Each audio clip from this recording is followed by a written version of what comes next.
অভিভাবক আব্দুল রহিম দুদু সাহেব, উপস্থিত রয়েছেন আজকের প্রধান বক্তা আমাদের নয়নমণি হুমায়ুন কবির খান, উপস্থিত রয়েছেন ট্রাক মালিক সমিতির নেতৃবৃন্দ, উপস্থিত রয়েছে ট্রাক শ্রমিক ইউনিয়নের নেতৃবৃন্দ, উপস্থিত রয়েছেন বিভিন্ন ইউনিয়নের নেতৃবৃন্দ, উপস্থিত রয়েছেন 2097 বিভিন্ন উপকমিটির নেতৃবৃন্দ, সংগ্রামী শ্রমিক ভাইয়েরা, আসসালামু আলাইকুম।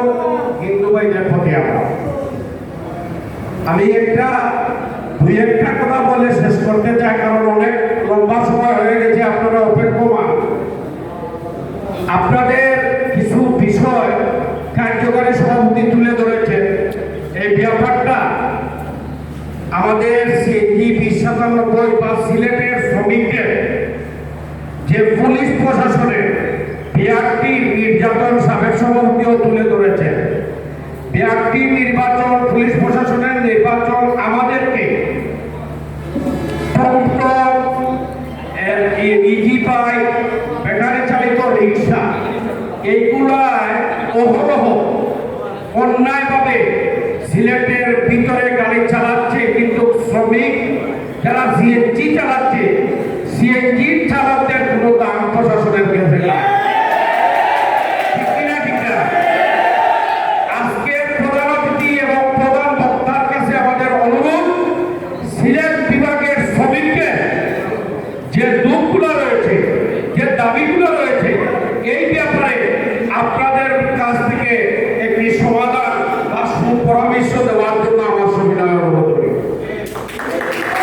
সংগ্রামী শ্রমিক ভাইরা, আর একটি বিষয় রয়েছে। একটি বিষয়, আমি গত 2097 নির্বাচনের প্রধান নির্বাচন কমিশনার ছিলাম, আপনাদের নির্বাচন করে একটি কমিটি উপহার দিয়েছিলাম। আবারও বাধ্য করবে, আমিও আমার ইউনিয়নে নির্বাচনে পাস করেছি, দ্বিতীয়বারের সভাপতি হয়েছি, বিভাগের সভাপতি হয়েছি। 2097 কমিটি এবং সাধারণ শ্রমিক উপকমিটি আমাকে আবারও আপনারা বেছে নিয়েছেন প্রধান কমিশনার হিসাবে। আমি আমার বিভাগের পক্ষ থেকে, আমি আমার সদস্য আগানোর পক্ষ থেকে, আমার ফ্যামিলির পক্ষ থেকে 2097 কমিটি এবং সাধারণ শ্রমিকদের অভিনন্দন, শুভেচ্ছা জানাচ্ছি। সংগ্রামী বন্ধুগণ, একটি বিষয় আমাদের কাছে এসেছে, আমার কাছে। আপনারা নিশ্চয় কমিশনার গঠন করেছেন কিছুদিন পূর্বে। গত নির্বাচনে 2টি কেন্দ্র দিয়ে নির্বাচন করছিলাম। সিলেটে একটি কেন্দ্র এই হলের ভিতরে ছিল, আর একটি কেন্দ্র ছিল চারঘাট।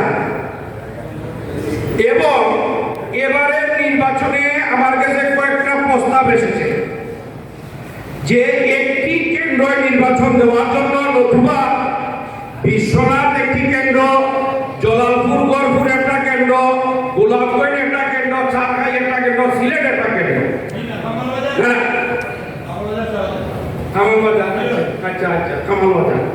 তাইলে আমার কাছে প্রস্তাব এসেছে, কথা বলবেন না, আমি কথা বলবো, 6টা কেন্দ্র নির্বাচন হবে, এটা প্রস্তাব এসেছে। আমি কোন সিদ্ধান্ত দিতে গেলে কোন সভাপতির আঘাত হবে আর কোন সভাপতির বাধা হবে তা জানি না। আমার অনুরোধ থাকবে, আমি দৃষ্টান্তমূলক বিষয়টা আপনাদের সামনে তুলে ধরবো, আর সিদ্ধান্ত দেওয়া মালিক আজকে কেন্দ্র কমিটির নেতৃবৃন্দ। ঠিক আছে কি? কেন্দ্র কমিটির নেতৃবৃন্দ যে সিদ্ধান্ত দিবে, সেই সিদ্ধান্ত আমি আগামী নির্বাচন পরিচালনা করব। একটা বিষয় হলো, আমরা আগে 1418 বিভিন্ন কেন্দ্র, বিভিন্ন জায়গার নির্বাচন করতাম। আপনারা জানেন, করতাম না, করতাম না। নদীর এই পারে কুমারগাঁও আমাদেরও কেন্দ্র ছিল, চৌবাট্টা আমাদের কেন্দ্র ছিল, বিভিন্ন জায়গায় কেন্দ্র ছিল। 2 বছর ধরে, 2 টার্ম ধরে আমরা এক জায়গায় নির্বাচন করি। এক জায়গায় নির্বাচন করলে ওই যারা আগামী দিনের ক্যান্ডিডেট ভোটার, তাদের দৃষ্টি আকর্ষণ করছি, কথাগুলো ভালো করে বুঝাবো। এক কেন্দ্রে নির্বাচন হলে এটা হয়, সকল ভোটারে সব ক্যান্ডিডেটকে দেখতে পারে, চিনতে পারে, এবং সকল ক্যান্ডিডেটকে সকল ভোটারকে দেখতে পারে, চিনতে পারে। এক কেন্দ্রের মধ্যে ভোট দেওয়া যাইব, সব ক্যান্ডিডেটে বা টাকা দিবা, হাত মিলাইবা, ভোট চাইবা, সব ভোটার এক জায়গাতে ভোট দিব, আনন্দ ফুর্তি হব। ইহাতে ক্যান্ডিডেটেরও অগ্রহ লাভ, ভোটার অগ্রহ লাভ আমি মনে করি। এই বিষয়টা যদি আপনারা সবাই মনে করেন এক কেন্দ্রে ভোট হইলে ভালো হবে, তাইলে আমরা কষ্ট করি। আমরা তো চা খাই যাইতে হয় না, ক্যান্ডিডেটও যাইতে হয় না, রিক্সা যাইতে হইব, হোম খাবার বাজার যাইতে হইব, যাইতেই হইব। আমরা যদি না গিয়া সিলেট ট্রাক টার্মিনাল এই হলো যে কোনো জায়গাতে এক জায়গা করি, তাইলে আমার মনে হয় সুন্দর হইব। আমি মনে করার সুন্দর হইতে পারে, তাই এক জায়গা নির্বাচন হওয়ার পক্ষে আপনারা আছেন কি? এক জায়গা ঠিক আছে। তারপরেও আমি সিদ্ধান্ত দিলাম না, কেন্দ্র কমিটিকে সিদ্ধান্ত দিব। এই সিদ্ধান্ত আজকের সাধারণ সভার সিদ্ধান্ত বলে আমি আগামী নির্বাচন, আসন্ন নির্বাচন সম্পূর্ণ করব। আমার সাথে আপনাদের 4 জন ভাই দিয়েছেন, আমি একটা প্রতিশ্রুতি দিতে চাই।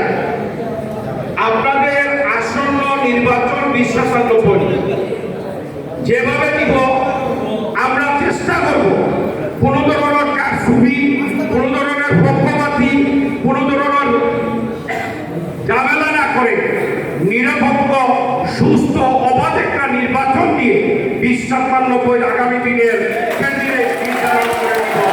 আমি আজকে আপনাদের কাছে প্রতিজ্ঞাবদ্ধ হইলাম, কোনো ধরনের কারচুপি হবে না, নিরপেক্ষ নিরপেক্ষ নির্বাচন দিয়ে বিশ্বাসান্বিত হয়ে দেখিয়ে দিব ইনশাআল্লাহ। তাই আগামী দিনের নির্বাচনের একটি কথা আমি জানিয়ে দিতে চাই, আপনাদের গঠনতন্ত্র বাইরে নির্বাচন করার কোনো সুযোগ নাই। গঠনতন্ত্র যা বলা হয়েছে এইভাবে আমি নির্বাচন দিব। তবে আজকে সব কমিটির নেতৃবৃন্দ রয়েছেন, আগামী মাসের 5 তারিখ পর্যন্ত, আজকে থেকে আগামী মাসের 5 তারিখ পর্যন্ত আপনাদের কার্যবায়ন চলবে। 5 তারিখের মধ্যে যারা কার্যবায়ন করবেন তারা ভোটার লাভ করতে পারবেন, ক্যান্ডিডেট হইতে পারবেন। 5 তারিখের পরে যারা কার্যবায়ন করবেন ভোটার লাভ করতে পারবেন না, ক্যান্ডিডেট হতে পারবেন না। 2 মাসের ভিতরে আমি নির্বাচন সম্পূর্ণ করে দিতে চাই। এই আশায় আমি আমার বক্তব্য শেষ করছি। কথাবার্তায় ভুল ত্রুটি হইলে ক্ষমা দৃষ্টিতে দেখার আহ্বান জানিয়ে বিদায় নিচ্ছি। সবাই ভালো থাকেন, সুস্থ থাকেন। জয় হোক মেহনতি শ্রমিকের। আসসালামু আলাইকুম। প্রিয় উপস্থিতি,